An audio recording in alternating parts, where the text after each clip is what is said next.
എപ്പിസോഡിന്റെ തുടക്കത്തിൽ തന്നെ കാണിക്കുന്നത് കോയിനെയാണ്. അവനാണെങ്കിൽ ബട്ട്ലറെ വിളിച്ചിട്ട് ജീരനെ വീട്ടിൽ കൊണ്ട് ആക്കാനായിട്ട് പറയുകയാണ്. ബട്ട്ലറാണെങ്കിൽ അതേപോലെ തന്നെ ചെയ്യാമെന്നും ഉറപ്പ് നൽകുന്നുണ്ട്. പുറത്തേക്കെത്തിയ നമ്മുടെ ജീരനോട് ബട്ട്ലർ പറയുന്നുണ്ട്, ഒരു ക്യാബിൻ വിളിച്ചിട്ട് അതിൽ പോയാൽ മതിയെന്ന്. വേണ്ട, ഞാൻ ഒറ്റക്ക് പോയിക്കോളാന്ന് പറയുമ്പോൾ അതിൻ്റെ ജോലിയെ ബാധിക്കുമെന്ന് പറയുമ്പോഴേക്കും എന്നാൽ ശരി എന്തെങ്കിലുമൊക്കെ ചെയ്യുമെന്ന് പറഞ്ഞ് ജീര അവിടെ ഇരിക്കുകയാണ്. ഇതേ സമയം നമ്മുടെ പീമാണെങ്കിൽ വളരെയധികം സങ്കടത്തിലാണ്. അവൻ്റെ കൂട്ടുകാരൻ ഒത്തിരി ആശ്വസിപ്പിക്കുന്നുണ്ട്. നീ എന്തിനാണ് ഇങ്ങനെ സങ്കടപ്പെട്ടിരിക്കുന്നത്, എല്ലാത്തിനും ഒരു സൊല്യൂഷൻ ഉണ്ടാവുമല്ലോ എന്ന്. ഇതേ സമയം തന്നെയാണ് ജീര നമ്മുടെ പീമിനെ ഒത്തിരി പ്രാവശ്യം വിളിക്കുന്നുണ്ട്. അവൻ അവസാനം കോൾ അറ്റൻഡ് ചെയ്തിട്ട് എന്താണ് നിനക്ക് വേണ്ടതെന്ന് ചോദിക്കുന്നുണ്ട്. ഇന്ന് നടന്ന കാര്യങ്ങളിൽ നീ അപ്സെറ്റ് ആണോ എന്ന് ചോദിക്കുമ്പോഴേക്കും തീർച്ചയായിട്ടും ഞാൻ അപ്സെറ്റ് ആണ്, എനിക്കിതൊന്നും ഡൈജസ്റ്റ് ആക്കാനേ പറ്റുന്നില്ല. അതുമാത്രമല്ല, നീ എന്തിനാണ് അവിടുത്തെ ജോബ് കണ്ടിന്യൂ ചെയ്യുന്നത്, നീ ഒന്നില്ലെങ്കിൽ ജോബ് നിർത്താൻ പറയുന്നുണ്ട്. പക്ഷെ അവൻ പറയുന്നത് എനിക്ക് ജോബ് നിർത്താൻ പറ്റില്ലെന്ന്. എന്നാ ശരി നീ വെച്ചോളാൻ പറഞ്ഞ് കോളങ്ങ് കട്ട് ചെയ്ത് കളയാണ്. കൂട്ടുകാരനോട് പറയുന്നുണ്ട് അവൻ്റെ ജോലി നിർത്താൻ പറ്റത്തില്ല, പിന്നെ എന്തിനാണ് എന്നെ കെയർ ചെയ്യുന്നതെന്ന്. കൂട്ടുകാരൻ പറയുന്നത് അവൻ എന്തിനാണ് നിർത്തേണ്ടത്, ആ ജോലി അവന് നന്നായിട്ട് സ്യൂട്ടല്ലേ എന്ന്. ഇതേ സമയം നമ്മുടെ കോവാണെങ്കിൽ അവൻ വരച്ച പെയിന്റിങ്ങിലേക്ക് തന്നെ നോക്കിക്കൊണ്ടിരിക്കുകയാണ്. ഭീമിനും രാത്രി ഉറക്കമൊന്നുമില്ലാതെ തന്നെയാണ് അന്നത്തെ ഒരു ദിവസം അവനും കഴിച്ചു കൂട്ടുന്നത്. പിറ്റേ ദിവസം രാവിലെ ആകുമ്പോൾ തന്നെ ഡയറക്ടർ ഗേളുടെ അടുത്ത് വന്ന് ഈ കാര്യമെല്ലാം പറയുന്നുണ്ട്. ശരിക്കും നിനക്ക് ആരെയാണ് ഇഷ്ടം, ഭീമിനെയാണോ കോയിനാണോ എന്ന് ചോദിക്കുന്നുണ്ട്. എനിക്ക് കോയിന് ഇഷ്ടമല്ല, ഭീമിനെ തന്നെയാണ് ഇഷ്ടം എന്ന് അറിയുന്നുണ്ട്. അവന് അന്ന് നേരിട്ട് പോയി കാണാൻ പറയുന്നുണ്ട്. നേരിട്ട് പോയി കാണാനായിട്ട് അവൻ എവിടെയാന്ന് അറിയില്ല, അതാണ് പോവാത്തെന്ന് പറയുന്നുണ്ട്. ഇതേ സമയം ഭീമാണെങ്കിൽ ഒരു ബാറ്റൊക്കെ പിടിച്ചിരിക്കുകയാണ്. കൂട്ടുകാരൻ ചോദിക്കുന്നുണ്ട് എന്തെടുക്കാന്ന്.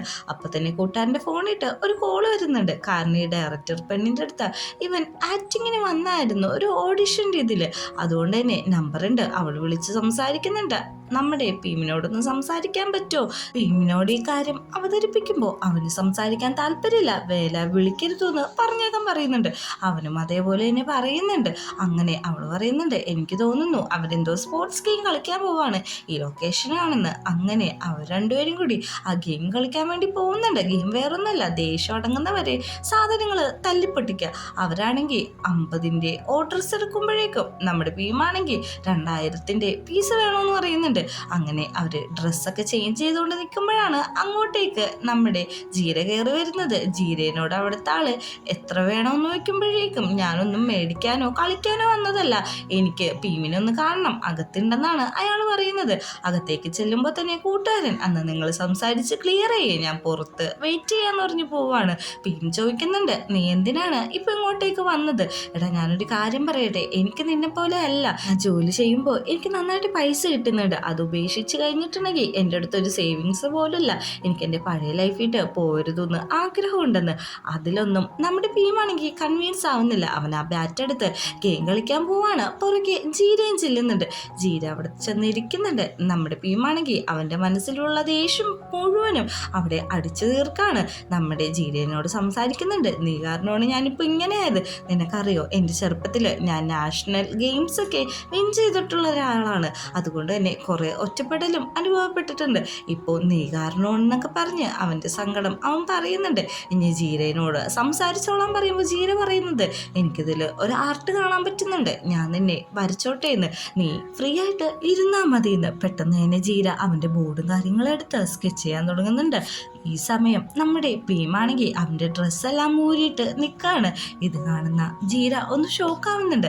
ഭീം പെട്ടെന്ന് പറയാണ് നീ കോയിനെ വരച്ച പോലെ തന്നെ എന്നെയും വരക്കണമെന്ന്. പെട്ടെന്ന് ജീര പറയുന്നുണ്ട് നീയായിട്ട് തന്നെ ഇരുന്നാൽ മതി, അതായിരിക്കും ഏറ്റവും നല്ലതെന്ന്. അങ്ങനെ ജീര ഭീമിൻ്റെ സ്കെച്ചും കാര്യങ്ങളെല്ലാം അവിടെ വരക്കുന്നുണ്ട്. പക്ഷെ അവനെന്തോ അത് കംപ്ലീറ്റ് ചെയ്യാൻ പറ്റാത്ത പോലത്തെ രീതിയിലാണ് അവൻ വരച്ചുകൊണ്ടിരിക്കുന്നത്. കുറച്ച് സമയത്തിന് ശേഷം നമ്മുടെ ഫ്രണ്ട് നോക്കുമ്പോൾ ആ വഴി ജീരയാണെങ്കിൽ ഭയങ്കര ധൃതിക്ക് പോകുന്ന കാണുന്നുണ്ട്. അത് കണ്ടവൻ അകത്തേക്ക് ചെല്ലുമ്പോഴേക്കും നമ്മുടെ ഭീം ഒറ്റയ്ക്കിരിക്കാണ്. എടാ എന്താ പറ്റിയതെന്ന് ചോദിക്കുമ്പോഴേക്കും അവൻ എന്നെ വരക്കണമെന്ന് പറഞ്ഞു, സ്കെച്ച് ചെയ്തിട്ട് പോയിട്ടുണ്ടെന്ന് പറയുന്നുണ്ട്. അങ്ങനെ ജീരയെ പോയതും ആലോചിച്ച് ഭീം അവിടെ തന്നെ ഇരിക്കാണ്. ജീരയാണെങ്കിൽ വീട്ടിൽ ചെന്നതിന് ശേഷം ആ സ്കെച്ച് റീവർക്ക് ചെയ്ത് പെയിന്റ് ചെയ്തുകൊണ്ടിരിക്കുകയാണ്. വീട്ടിലാണെങ്കിൽ കോയ്ക്ക് ഉറങ്ങാൻ പറ്റുന്നില്ല. അവന് നല്ല രീതിക്ക് ദേഷ്യ സങ്കടമൊക്കെ വരുന്നുണ്ട്. അവനാണെങ്കിൽ നമ്മുടെ ജീര സ്കെച്ച് ചെയ്ത ആ പെയിന്റിങ് നോക്കി അവിടെ കിടക്കാണോ. ഒത്തിരി പ്രാവശ്യം ജീരേനെ വിളിച്ചു നോക്കുന്നുണ്ടെങ്കിലും ജീര കോൾ എടുക്കുന്നില്ല. അവസാന പ്രാവശ്യം അവൻ കോൾ എടുക്കുന്നുണ്ട്. നീ എന്തിനാണ് ഇപ്പൊ വിളിച്ചത്? ഞാൻ നിന്നോട് പറഞ്ഞില്ല ഞാൻ തിരക്കിലായിരുന്നു എന്ന്. നീ എൻ്റെ വീട്ടിട്ട് വരാൻ പറയുന്നുണ്ട്. ഇല്ല, ഞാൻ വീട്ടിലില്ല, ഞാൻ നിന്റെ വീടിന്റെ താഴെയുണ്ടെന്ന് നമ്മുടെ പറയുമ്പോഴേക്കും ഞാൻ ഇവിടെ ഇല്ലെന്ന് തന്നെയാണ് പറയുന്നത്. പെട്ടെന്ന് അവൻ വീട്ടിൻ്റെ ഉള്ളിട്ട് കയറി ചെല്ലുമ്പോഴേക്കും നിന്നെ ആരാണ് ഇങ്ങോട്ട് വിളിച്ചത്? നീ പോ, ഞാൻ പെയിന്റ് ചെയ്യാന്ന് പറയുന്നുണ്ട്. എനിക്കിവിടെ കിടന്ന് ഒന്ന് ഉറങ്ങണം, ഉറങ്ങിയിട്ട് കുറേ ദിവസം എന്ന് പറയുന്നുണ്ട്. ദേഷ്യം വന്ന നമ്മുടെ ജീരയാണെങ്കിൽ നിനക്ക് ഉറങ്ങണമല്ലേ, അന്ന് നീ ഇവിടെ കിടന്ന് ഉറങ്ങിക്കോ, ഞാനിവിടുന്ന് പോവാന്ന് പറഞ്ഞു ഒരു ഡ്രസ്സ് എടുത്തോണ്ട് അവൻ പോകുന്നുണ്ട്. അവൻ പോയ പുറകെ നമ്മുടെ കോയും ചെല്ലുന്നുണ്ട്. ജീരയാണെങ്കിൽ ഈ സമയം ഒരു ഊബർ ടാക്സിയൊക്കെ വിളിച്ചിട്ട് അതിനെയും വെയിറ്റ് ചെയ്ത് നിൽക്കാണ്. നീ എങ്ങോട്ടേക്കാണ് പോകുന്നത്? എങ്ങോട്ട് പോയാലും ഞാൻ നിന്നെ ഫോളോ ചെയ്ത് വരുമെന്ന് നമ്മുടെ കോ പറയുന്നുണ്ട്. നിനക്ക് അങ്ങനെ വരാൻ താല്പര്യം ഉണ്ടെങ്കിൽ നീ അങ്ങനെ വന്നോ, എനിക്കതിൽ യാതൊരു കുഴപ്പമില്ലെന്നാണ് ജീര പറയുന്നത്. ജീര പോകുന്നത് വേറെ എങ്ങോട്ടേക്കോ അല്ല, ആ 20s മെലഡി സോങ്സ് കേൾക്കുന്ന ആ സ്ഥലത്തേക്കാണ്. അവരെ ഫോളോ ചെയ്തിട്ട് പുറകില് കോവും വരുന്നുണ്ട്. ഉള്ളിട്ട് കയറുന്ന ജീരേനെ കോ ഫോൺ വിളിക്കുന്നുണ്ട്. ഞാൻ പുറത്തുണ്ട്, കഴിയുമ്പോൾ പുറത്തേക്ക് വന്ന്. നീ എത്ര നേരം പുറത്ത് നിൽക്കും? നീ വരുന്നവരെ നിൽക്കുമെന്ന് പറയുമ്പോഴേക്കും അന്ന് അവിടെ നിന്നു, ഈ ബാറിന് 4 ഓപ്പണിങ്സ് ഉണ്ട്, ഏതൊക്കെ സ്ഥലത്ത് നീ വന്ന് നിൽക്കും എന്ന് ചോദിച്ച് ദേഷ്യപ്പെട്ടിട്ടാണ് അവൻ ഫോൺ വെക്കുന്നത്. ഇത് കേട്ട കോയാണെങ്കിൽ അകത്തേക്ക് കയറുന്നുണ്ട്. ജീരേനെ കണ്ടുപിടിക്കുന്നുണ്ട്. നമുക്ക് വീട്ടിൽ പോവാം, എനിക്ക് ഉറക്കം വരുന്നു എന്ന് പറയുന്നുണ്ട്. നീ എന്തെങ്കിലും ചെയ്യ്, എനിക്ക് ഈ പാട്ട് കേൾക്കുന്ന ഇഷ്ടമെന്ന് പറഞ്ഞിട്ട് അവിടെ പ്ലേ ചെയ്ത ഒരു പാട്ട് കേൾക്കുകയാണ്. ആ പാട്ടിൻ്റെ അർത്ഥം ഇതാണ്: നീ പറയുന്ന പോലെ എനിക്ക് കേൾക്കാനായിട്ട് പറ്റത്തില്ല, എനിക്ക് ഇനി ഒരു ചാൻസ് പോലും തരണ്ട, എന്നെ ഫ്രീ ആക്കി വിടണം, എനിക്കിത് ഇഷ്ടമല്ല എന്നൊക്കെ പറഞ്ഞ് നമ്മുടെ ജീര ആ പാട്ട് പാടാണ്. പെട്ടെന്ന് തന്നെ അവിടെ തലകറങ്ങി വീഴാണ്. എല്ലാവരും ഓടിക്കൂടുന്നുണ്ട്. അവനെയും എടുത്തോണ്ട് നമ്മുടെ ജീരയാണെങ്കിൽ കാറിൻ്റെ ഉള്ളിലേക്ക് പോവുകയാണ്. എന്താണ് ജീരക്ക് സംഭവിച്ചെന്ന് പോലും കോയിനെ പെട്ടെന്ന് മനസ്സിലാവുന്നില്ല. അവന് ഹോസ്പിറ്റലിൽ പോകാൻ വണ്ടി സ്റ്റാർട്ടാക്കാൻ പോകുമ്പോൾ നമ്മുടെ കോയി എണീക്കും. എനിക്കിപ്പോൾ കുഴപ്പമൊന്നുമില്ല, കുറച്ച് റെസ്റ്റ് എടുത്താൽ മതി എന്ന് പറയും. ഞാൻ കുറേ ദിവസമായിട്ട് ഉറങ്ങിയിട്ടില്ല, അതുകൊണ്ടാണെന്ന് പറയും. അവന് കുറച്ച് കുടിക്കാൻ വെള്ളമെല്ലാം കൊടുക്കുന്നുണ്ട്. ഇതേ സമയം നമ്മുടെ ഭീമാണെങ്കിൽ ഭയങ്കരമായിട്ട് വർക്ക് ചെയ്തുകൊണ്ടിരിക്കുകയാണ്. അവൻ്റെ കൂട്ടുകാരനാണെങ്കിൽ കളിച്ചുകൊണ്ടിരിക്കുന്ന ഗെയിം തോറ്റുപോയി.